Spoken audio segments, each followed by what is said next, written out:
अभी तक हम aldehyde, ketone and carboxylic acid में एल्डिहाइड एंड कीटोन को तो हमने फाइनली खत्म कर दिया था। अब हमारे पास जो टॉपिक बचा है वो है कार्बोक्सिलिक एसिड। कार्बोक्सिलिक एसिड में इसका जो नॉमेनक्लेचर वाला पोर्शन था वो हम ऑलरेडी पीछे पढ़ चुके हैं, तो नॉमेनक्लेचर तो पढ़ना नहीं है।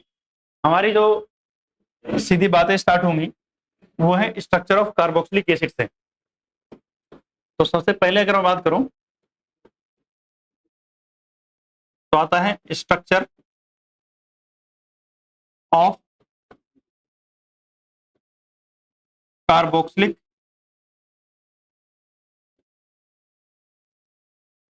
एसिड। अगर हम बात करें स्ट्रक्चर ऑफ कार्बोक्सिलिक एसिड की तो आपको पता है कि यहां भी कार्बन डबल बॉन्ड ऑक्सीजन होगा और सिंगल बॉन्ड ओ एच ऐसे होगा, और इस कार्बन के पास में क्या होंगे, लोन पेयर। अगर मैं एंगल की बात करूं तो एंगल 120 डिग्री का ही होगा, और स्ट्रक्चर जो होगी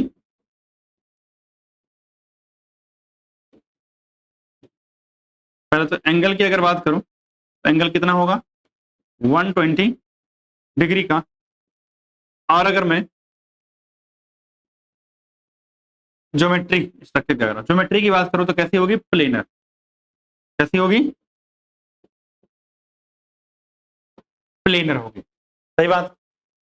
अगर आप बात करोगे तो ये भी मतलब इलेक्ट्रोफिलिक रिएक्शन शो करेगा, लेकिन बात सुना ध्यान से, इलेक्ट्रोफिलिसिटी इसकी जो होगी वो कम होगी as compare to carbonyl carbon, क्योंकि यहाँ कार्बन डबल बॉन्ड ऑक्सीजन है और यहाँ O और H है। अगर मैं इस बॉन्ड को इधर शिफ्ट करूंगा तोड़ के, क्योंकि ऑक्सीजन क्या है, ज्यादा इलेक्ट्रोनेगेटिव है, तो ऐसी सिचुएशन के अंदर होगा क्या, ये देखना सर, ये डबल बॉन्ड क्या हुआ है, टूट गया है, और डबल बॉन्ड टूटने के बाद यहां पर क्या आ जाएगा, नेगेटिव चार्ज आएगा। क्या आएगा, नेगेटिव चार्ज। और सुनना ध्यान से, अगर मैं आगे बात करूं, एक और चीज यहां देखना, इस ऑक्सीजन के पास तो लोन पेयर भी तो थे, है ना। इस ऑक्सीजन का लोन पेयर इधर शिफ्ट हो जाएगा, और जब ये इधर शिफ्ट होगा, मतलब अगर मैं इसमें दिखा दूं चलेगा, ये लोन पेयर अगर इधर शिफ्ट होगा तो भैया यहां सीधा बॉन्ड बना दे रहा हूं मैं, तो क्या बन जाएगा, यहाँ डबल बॉन्ड बन जाएगा, और इस कार्बन पे कैसा आएगा, प्लस चार्ज आएगा। क्या आएगा, प्लस चार्ज। तो अगर हम बात करें तो ये सारी स्ट्रक्चर आपस में क्या है, इंटर कन्वर्टेबल है। और यहां पर क्या हो रहा है, रेजोनेंस, क्योंकि यहां रेजोनेंस हो रहा है तो इसकी reactivity as compare to aldehyde and ketone क्या होगी, कम होगी, क्योंकि रेजोनेंस से स्टेबिलिटी मिलेगी। तो अगर मैं बात करूं तो due to resonance less reactive than carbonyl, than carbonyl. Carbonyl का मतलब एल्डिहाइड एंड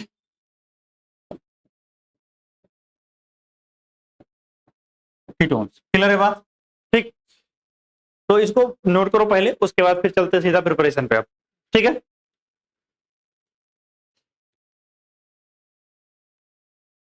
तो अब सीधा चलते हैं कहां पर, प्रिपरेशन ऑफ कार्बोक्सिलिक एसिड। तो हेडिंग डालेंगे method of preparation.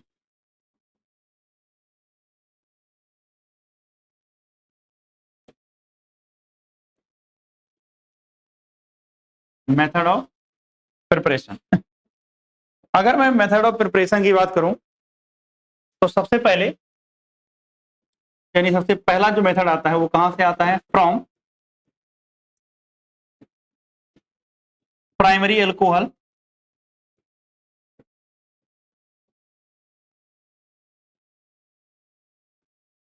And aldehyde,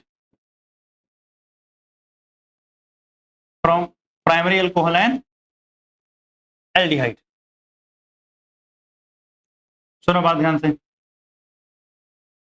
अगर हम बात करें, अगर मेरे पास क्या है, प्राइमरी अल्कोहल, कौन सा अल्कोहल है, प्राइमरी अल्कोहल है, और मैंने इस्तेमाल किया स्ट्रॉन्ग ऑक्सीडाइजिंग एजेंट। आपको ऑलरेडी अल्कोहल वाले चैप्टर में स्ट्रॉन्ग ऑक्सीडाइजिंग एजेंट कौन कौन से होते बता रखा है, जैसे KMnO4 हो सकता है,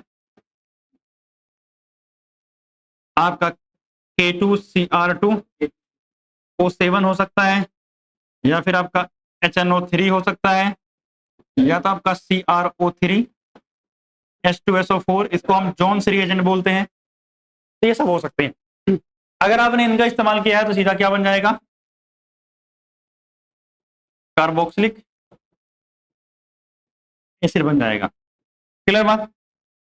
दूसरी बात, अगर आपके पास एल्डिहाइड है, अगर आपके पास क्या है, एल्डिहाइड है, तो भी आपको क्या मिलेगा, कार्बोक्सिलिक एसिड मिलेगा। लेकिन कैसे देखना ध्यान से,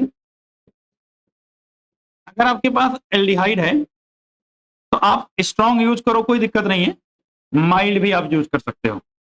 यानी चाहे आप इस्तेमाल करो स्ट्रॉन्ग ऑक्सीडाइजिंग एजेंट और इस्तेमाल करो माइल्ड ऑक्सीडाइजिंग एजेंट। जैसे माइल्ड ऑक्सीडाइजिंग एजेंट की अगर मैं बात करूं तो जैसे आपका हो गया फेलिंग सॉल्यूशन, फेलिंग सॉल्यूशन, आपका टॉलिन रिएजेंट हो गया, ये सब क्या होते हैं, माइल्ड होते हैं। तो आप इनका भी इस्तेमाल करोगे तब भी कार्बोक्सिलिक एसिड बनेगा, क्योंकि ये सारी रिएक्शन आप पीछे पड़ चुके हो। तो एल्डिहाइड से क्या बनेगा, कार्बोक्सिलिक एसिड बन जाएगा। तो पहले तो यहां तक क्लियर हुई कि हमारे पास अगर प्राइमरी अल्कोहल है और एल्डिहाइड है तो उसकी हेल्प से हम क्या बना सकते हैं, कार्बोक्सिलिक एसिड बना सकते हैं। क्या कार्बोक्सिलिक एसिड कीटोन से बना सकते हैं, नहीं बना सकते। और सुनो ध्यान से, अगर मैं कुछ रिएक्शन की बात करूं इस टॉपिक में जो एनसीईआरटी ने दे रखी है, तो अगर आप एनसीईआरटी के रिएक्शन की बात करोगे इस टॉपिक में, तो एनसीईआरटी ने दो रिएक्शन दे रखी है, एक डेक्नोइक एसिड बना रखा है और एक नॉर्मल रिएक्शन दे रखी है। जैसे मान लिया RCH2OH है, ये कितने डिग्री अल्कोहल है, 1 डिग्री अल्कोहल। तो भाई अगर आपने इस्तेमाल कर लिया क्या, KMnO4, तो आपको पता है ये तो बड़ा स्ट्रॉन्ग ऑक्सीडाइजिंग एजेंट है। तो अगर आपने KMnO4 इस्तेमाल कर लिया तो आपको क्या बन जाएगा, RCOOH, यानी कार्बोक्सिलिक एसिड बन जाएगा। क्या बन जाएगा, कार्बोक्सिलिक एसिड बन जाएगा। क्लियर है बात। अब मेरी बात सुनो ध्यान से, जैसे अगर हम बात करें तो ये जब हम लेते हैं तो ये अल्कलाइन वगैरह होता है, मतलब मीडियम कैसा होगा, बेसिक होगा, और जरूरत तो वैसे बहुत कम पड़ती है, बट हाइड्रोलाइसिस की भी अगर जरूरत पड़े तो हम कर देते हैं दूसरे स्टेप के अंदर। अगर मान लिया मैंने एल्डिहाइड ले लिया, जैसे मान लिया फॉर एग्जांपल, अच्छा एक अल्कोहल और ले लूं मैं, अगर CH3 CH2 का 8 कर दिया और यहां लिखा है CH2OH, तो होगा टोटल 10 कार्बन। अगर मैंने वही अल्कलाइन KMnO4 इस्तेमाल किया तो आपको पता है क्या बन जाएगा, CH3 CH2 कितने 8 और COO, यानी कार्बोक्सिलिक एसिड बन जाएगा। क्या बन जाएगा, कार्बोक्सिलिक एसिड बन जाएगा। यहां तक क्लियर है। इसके बाद हमारे पास जो दूसरा मेथड आता है वो आता है अल्काइल बेंजीन से। कहां से, from alkyl benzene. Second method from alkyl benzene. अगर मैं अल्काइल बेंजीन की बात करूं तो क्या मतलब है सर इसका, बताओ। देखो ध्यान से, ये है मेरे पास बेंजीन, और अगर बेंजीन के ऊपर क्या लगा हो, कोई R ग्रुप लगा हो, आइदर वो CH3 हो सकता है, कुछ भी हो सकता है। जैसे मैंने यहाँ CH3 ले लिया तो इसको क्या बोलते हैं हम, टॉलिन बोल देंगे। क्या बोल देंगे, टॉलिन। तो अगर हमने टॉलिन लिया है और रिएक्शन इसकी करा दी KMnO4 KOH के साथ में और थोड़ी सी हीट दे दी, KMnO4 KOH और साथ में क्या दे दी, हीट। तो आपको पता है क्या होगा, कुछ तो हो जाएगा। ये है, ये कन्वर्ट हो जाएगा किसमें, कार्बोक्सिलिक एसिड। किसमें कन्वर्ट हो जाएगा ये, कार्बोक्सिलिक एसिड, यानी COOH यहां लग जाएगा। वैसे तो अगर बात करूं चूंकि बेसिक मीडियम था, तो बेसिक मीडियम में सबसे पहले क्या बनेगा, यहां K लग जाएगा। क्यों, एसिड बेस रिएक्शन भी तो हो जाएगी। अगले स्टेप में अगर आप क्या कर दोगे, इसकी हाइड्रोलिसिस, यानी एसिड यहां डाल दोगे, H+ का सोर्स, तो ये H+ वहां जाके जुड़ जाएगा और ये किसमें कन्वर्ट हो जाएगा, कार्बोक्सिलिक एसिड में कन्वर्ट हो जाएगा। तो आप डायरेक्ट भी बना सकते हो, बस क्योंकि मीडियम क्या है, बेसिक है, सॉरी हाँ अल्कलाइन है, इसलिए क्या हुआ, एसिड बेस ने रिएक्शन कर लिया और एसिड बेस ने रिएक्शन कर लिया, क्या बनाया, सॉल्ट बनाया। तो ये क्या बन गया, बेंजोइक एसिड। कौन सा एसिड, बेंजोइक एसिड। यहां मैं आपको एक चीज थोड़ा सा और क्लियर करना चाहूंगा, और वो क्या है कि जैसे मान लिया मैंने टॉलिन लिया था, तो आपको लगा सर एक कार्बन है, तो एक कार्बन ने रिएक्शन कर लिया और ये हो गया। लेकिन अगर क्या होता, CH2 CH2 CH3 ऐसे होते, तभी कार्बन की संख्या क्या है, ज्यादा है, 3 है। तो ऐसे केस में भी अगर मैं बात करूं, अगर मैं रिएक्शन कराता हूं किसके साथ, KMnO4 KOH के साथ में, और साथ में मैंने हीट दे दिया, ऐसे केस में आपको पता है क्या होगा, यही सेम प्रोडक्ट बनेगा। मतलब आपको समझे कि बेंजीन से आगे कार्बन चेन कितनी है, मुझे इस बात से कोई मतलब नहीं है, मुझे इस बात से कोई मतलब नहीं है, मेरा प्रोडक्ट हमेशा बेंजोइक एसिड ही रहेगा। कौन रहेगा, बेंजोइक एसिड। 3 कार्बन हो, 4 कार्बन हो, सब खत्म हो जाएंगे वहां से, और क्या बनेगा फाइनली, कार्बोक्सिलिक एसिड बन जाएगा। आपको इतनी बात समझ में आ गई क्या, ठीक। तो अगर ये आ गई है, तो अगला चलते हैं फ्रॉम ग्रिग्नार्ड रिएजेंट। कौन सा रिएजेंट, यानी थर्ड मेथड है फ्रॉम ग्रिग्नार्ड रिएजेंट।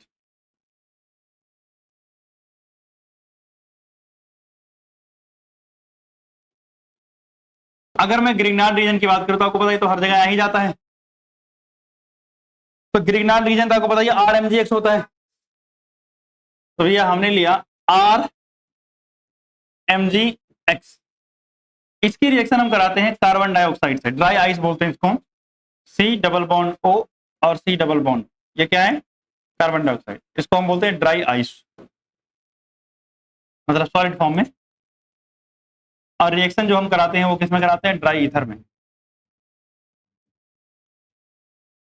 अब आप बताओ, इसमें से आप कोई सा भी ले लो, इस कार्बन पे क्या होगा, पार्शियल पॉजिटिव चार्ज, और इस कार्बन पे क्या होगा, पार्शियल नेगेटिव चार्ज।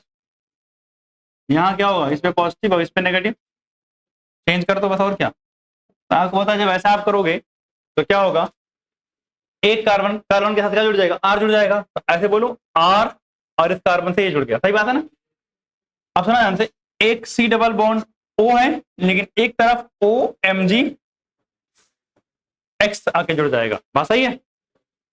अगले स्टेप पे आपको बस एक प्यारा सा काम करना है, एंड दैट इज हाइड्रोलिसिस। और ऐसे केस में आपको पता है कि होता क्या है, इधर OH जाता है और इधर H जाता है, और यहां से बॉन्ड टूटता है, सीधा सीधा उधर क्या बन जाएगा, R C double bond O, और इधर क्या बन जाएगा, OH, जिसको मैं ऐसे भी लिख सकता हूं RC डबल O, यानी कार्बोक्सिलिक एसिड बन गया। क्या बन गया, कार्बोक्सिलिक एसिड बन गया, सही बात है ना। अब जैसे एग्जांपल के लिए मैंने ले लिया, लेट्स से CH3 MgBr, और मैंने रिएक्शन किससे करा दी, CO2 के साथ। पहले जो है मैंने यहां लिखा क्या, ड्राई ईथर, और यहां साथ में मैंने लिख दिया H3O+, मतलब सीधा हाइड्रोलिसिस ही हो जाएगी भैया, एक ही स्टेप में सारा काम खत्म। तो आपको पता है CO2 में CH3 जाएगा, कार्बन से जुड़ जाएगा, तो CH3 होगा, और सर जो CO2 का कार्बन होगा वही कार्बोक्सिलिक एसिड में कन्वर्ट होता है, तो CH3 COOH लिख सकता हूं, या ऐसे भी तो लिख सकता हूं CH3, ये कार्बन था कार्बन डाइऑक्साइड वाला, और यही कन्वर्ट होता है कार्बोक्सिलिक एसिड में। ठीक, तो किससे हो गया? ग्रिग्नार्ड रिएजेंट से। कहां से हो गया? Grignard reagent. आगे चलते हैं। अगला मेथड आता है फ्रॉम एसिड हाइलाइट या एसिड एनहाइड्राइड, यानी फोर्थ जो है वो है एसिड हाइलाइड। कहां से? एसिड हाइलाइड और एनहाइड्राइड।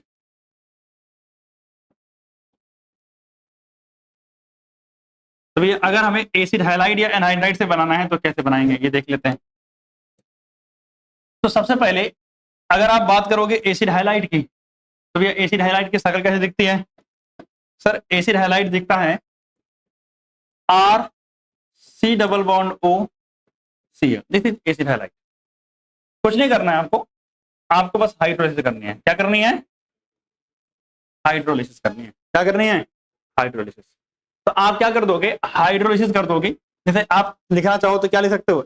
H3O लिख सकते हो, या फिर आप लिख सकते हो क्या? H2O स्लैश करके OH माइनस, यानी बेसिक मीडियम। कौन सा मीडियम में?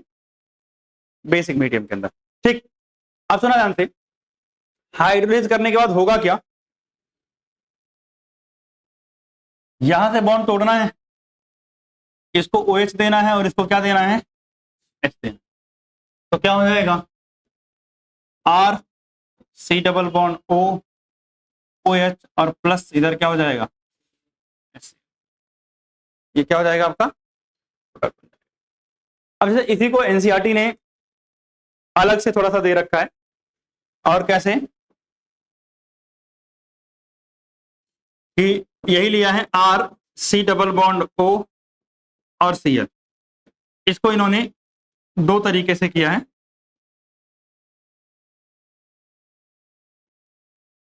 एक में लिख दिया कि भाई हमने सीधा क्या दे दिया है? वाटर, यानी हाइड्रोलिसिस कर दिया है। तो जब हम सीधा वाटर सप्लाई करेंगे तो ये सीधा सीधा आपको पता है ये तो कन्वर्ट हो जाएगा किसमें? कार्बोक्सिलिक एसिड में, RCOOH प्लस इसको Cl माइनस कर दिया, ऐसे लिख दिया, HCl ना लिख सकते। ठीक, और दूसरे केस में उन्होंने क्या किया है कि जब ये H2O, अच्छा यहाँ और लिख H2O स्लैश OH माइनस इस्तेमाल किया है, तो OH माइनस है। अब इन्होंने क्या किया कि इसको बनाया है RC डबल बॉन्ड O। अब सुना ध्यान से, इस केस में जो मेरे पास, क्योंकि बेसिक मीडियम है, तो अगर बेसिक मीडियम है तो एसिड बनेगा तो O माइनस के फॉर्म में रहेगा। क्यों? क्योंकि मीडियम कैसा है? बेसिक। तो अगर बेसिक मीडियम है तो आयंस के फॉर्म में बनेंगे, तो आयंस बना, और इसके साथ में आपको क्या मिलेगा? Cl माइनस है, वही, कुछ नहीं हुआ है। आपने इसको इसको OH दिया, इसको H दिया, तो ये बनता RC डबल OH। H हटा दिया क्योंकि बेसिक मीडियम था, H हटा दिया क्योंकि बेसिक मीडियम था, और हमारे पास ये जो Cl माइनस था वो HDG यहां अलग कर दिया। अगले स्टेप में इन्होंने क्या किया है? हाइड्रोलिसिस कर दी कि भैया इस वाले स्टेप में हम क्या कर देंगे? हाइड्रोलिसिस, और करने के बाद क्या बना देंगे? RCOOH बना देंगे। मतलब ओवरऑल सब मिला जुला के बात देखिए, ये क्या बनेगा? कार्बोक्सिलिक एसिड बनेगा। क्या बनेगा? Carboxylic acid. ये तो कहां था? एसिड हाइलाइट था। अब एसिड एनहाइड्राइड की अगर बात करते हैं तो सर एनहाइड्राइड कैसे दिखता है पहले बताओ। जैसे मान लिया मैंने लिखा CH3 C double bond O, और यहां O, और यहां C डबल बॉन्ड O, और इधर क्या मान लिया? Let's say C2H5। ये ले लो, ये मेरे पास है एनहाइड्राइड। मतलब मेरे पास ये क्या है? एनहाइड्राइड। अगर एनहाइड्राइड, वैसे अगर हम बात करें तो एनहाइड्राइड है, एनहाइड्राइड में जो कुछ नहीं करना है, आपको हाइड्रोलिसिस करना है। क्या करना है? हाइड्रोलिसिस। जब आप हाइड्रोलिसिस करोगे तो आपको कुछ नहीं करना, बॉन्ड तोड़ना है और OH लगा देना है। जैसे मान लिया ये वाला बॉन्ड हमने तोड़ा, तो एक तरफ H लगाएंगे और एक तरफ OH लगाएंगे और एक तरफ क्या लगाएंगे? H। तो क्या बनेगा? ध्यान से देखो, ये उधर बनेगा CH3 C डबल OH बनेगा, प्लस इधर बनेगा C2H5 C डबल OH। यही तो बनेगा, सही बात। अब जैसे मान लिया मैंने ले लिया C6H5 C और O, इधर ले लिया COO, इधर ले लिया CH3। आपको क्या लगता है हाइड्रोलाइज करने पे क्या बनना चाहिए?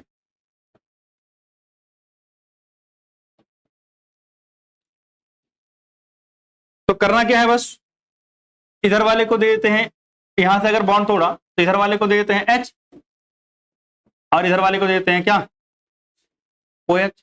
सही बात है। तो बनेगा क्या, C6H5OH, सॉरी C6H5COOH ना, COOH और प्लस CH3COOH। क्या हो गया ये, कार्बोक्सिलिक एसिड। ठीक, क्लियर बात यहां तक, कोई समस्या नहीं? मतलब एसिड हैलाइड और एनाइलाइड से कैसे बनाते हैं, ये भी बात हो गई। इसके बाद अगर मैं बात करूं तो मेरे पास जो अगला मेथड आता है वो है फ्रॉम, कौन सा था, कितने ऑप्शन हो गए थे, नंबर क्या था, 4। तो जो 5वां नंबर आ रहा है वो कहां आ रहा है, from ester, from ester.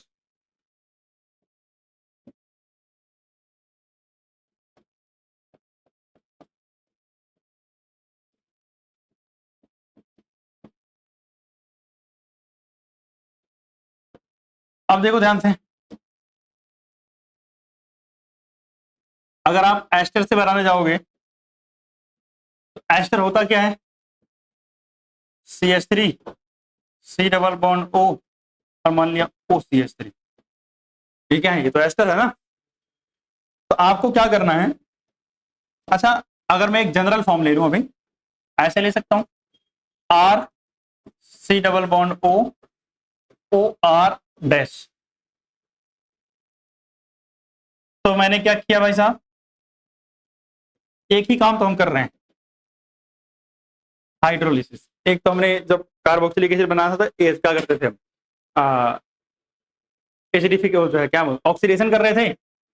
Important बात है कि ये रिएक्शन कैसी होती है, रिवर्सिबल होती है। तो हमने क्या किया, यहां से बॉन्ड तोड़ा, एक तरफ OH दिया और एक तरफ H दिया, तो क्या बना, RC double bond O OH और प्लस R डैश, यानी एक अल्कोहल बना और एक क्या बना, कार्बोक्सिलिक एसिड बना। जैसे फॉर एग्जांपल अगर एनसीईआरटी के एग्जांपल लूं मैं, तो एक एग्जांपल एनसीईआरटी ने दे रखा है, ये है मेरे पास, और इसके साथ में C डबल बॉन्ड O और यहाँ C2H5 है। ठीक है, और अगर आप ये रिएक्शन कराओगे तो ऑब्वियसली ये रिएक्शन रिवर्सिबल होगी। हाइड्रोलिसिस करोगे तो बताओ क्या बनेगा, यहां से आपको बॉन्ड तोड़ना है, इधर OH देना है और इधर H देना है। तो अगर हम बात करें तो इतना मैं ये कॉपी कर ले रहा हूँ, तो यहाँ क्या बन गया, OH और प्लस C2H5 OH बना। क्लियर बात, 1 मिनट बाहर आ जाओ उसके बाद आगे, ठीक।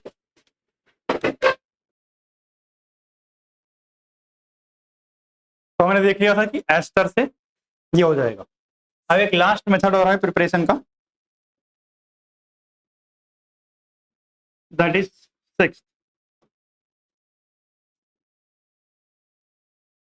From nitrile. कहां से बनाना है, नाइट्राइल से।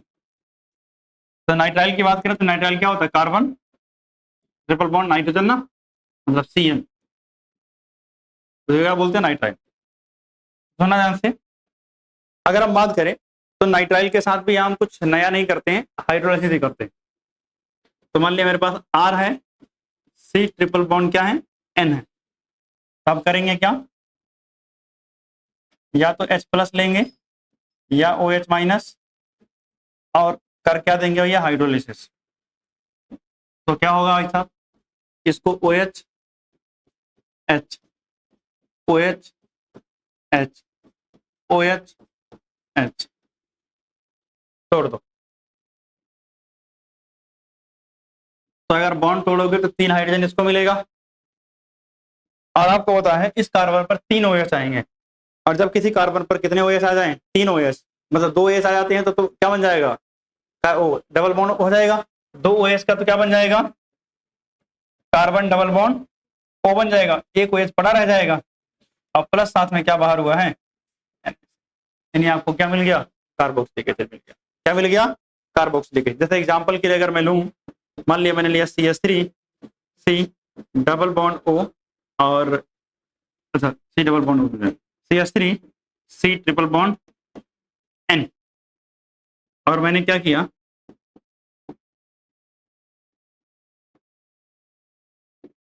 और H2O, तो क्या बन जाएगा, CH3 C double O H, और प्लस साथ में क्या बनेगा, NH3 बनेगा। बात सही है ना? एक बात सुना मेरी बात ध्यान से, यहाँ पे जो काम किया वो क्या है, जैसे मान लिया मैंने लिखा C2H5, और यहाँ लिखा C ट्रिपल बॉन्ड N। जब मैं हाइड्रोलिसिस कर रहा हूं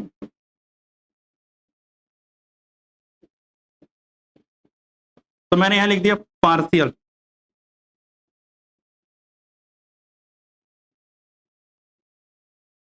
मतलब मैं हाइड्रोलिसिस कैसे कर रहा हूँ, पार्शियल, कंप्लीट नहीं कर रहा हूँ।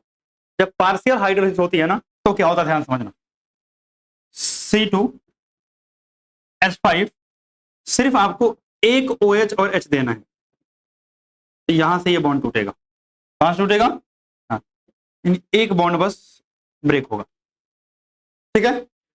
तो इस केस में क्या होगा, C2H5 C, यहां OH, और यहां डबल बॉन्ड NH। सही बात है ना, यही तो होगा। अब सुना ध्यान से, यहां का डबल बॉन्ड यहां शिफ्ट होगा और यहां का हाइड्रोजन इधर शिफ्ट होगा। इसको बोलते हैं टॉटोमेरिज्म। क्या बोलते हैं इसको हम,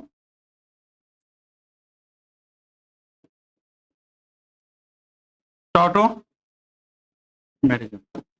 और अगर यहां टॉटोमेरिज्म हो जाए तो क्या बन जाएगा, C2H5, यहाँ C डबल बॉन्ड O आ जाएगा, हाइड्रोजन उधर गया तो क्या बन जाएगा, NH2। मतलब ये क्या बन गया, अमाइड। क्या बन गया, अमाइड। मतलब अगर कंप्लीट हाइड्रोलिसिस करोगे, नहीं कुछ बता रखा है, तो सीधा सीधा क्या बना देना है, कार्बोक्सिलिक एसिड बना देना है। क्या बना देना है, कार्बोक्सिलिक एसिड। लेकिन अगर पार्शियल हाइड्रोलिसिस करने के लिए बोलते तो क्या बना दोगे, अमाइड बना दोगे। और एक बात समझे, अगर आपके पास अमाइड हो तब भी आप हाइड्रोलिसिस करके क्या बना सकते हो, कार्बोक्सिलिक एसिड। जैसे देखना ध्यान से, एक तो पहले ये रिएक्शन लिख रहा हूं मैं, आप बताओ, CO, और यहां लिख रहा हूं मैं NH2। अब बताओ ये क्या बेंजामाइड है ना, अमाइड है कि नहीं है, तो ये है बेंजामाइड। हमने क्या किया भैया, इन बेंजामाइड की कर दिया हाइड्रोलिसिस। क्या कर दिया, इनकी कर दिया हाइड्रोलिसिस। तो जैसे ही आप क्या करोगे, बेंजामाइड की हाइड्रोलिसिस करोगे, तो हाइड्रोलिसिस के बाद क्या होगा, ये किसमें कन्वर्ट हो जाएगा, कार्बोक्सिलिक एसिड के अंदर, और बाहर क्या हो जाएगा, NH। तो यहाँ ऐसा लगा दूं सीधा,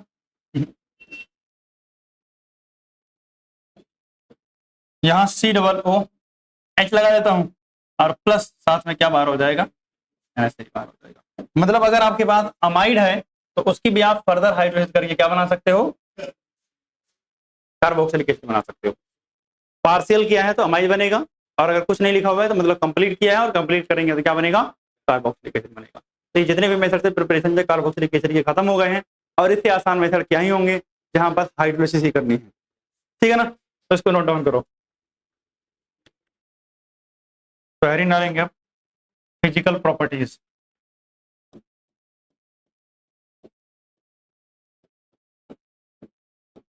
फिजिकल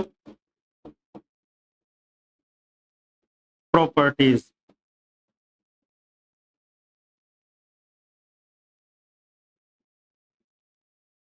अब देखना जानते हैं फिजिकल प्रॉपर्टीज की अगर हम बात करें, तो सबसे पहले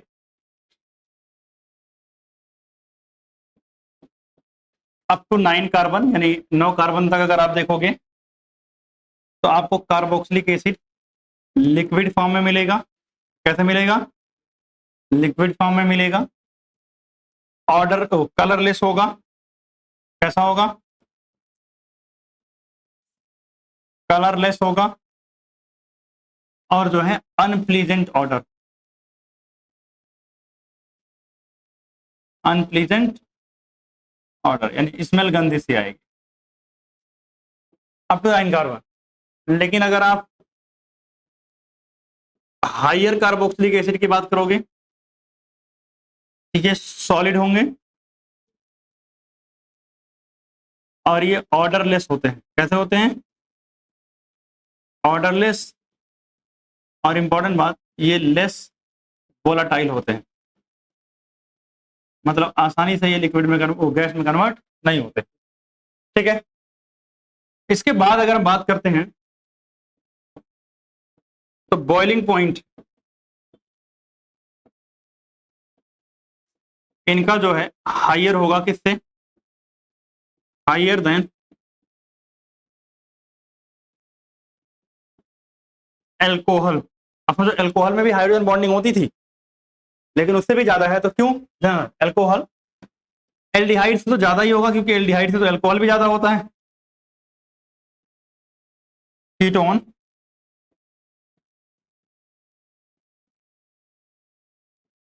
and hydrocarbon, and hydrocarbon of comparable molar mass, of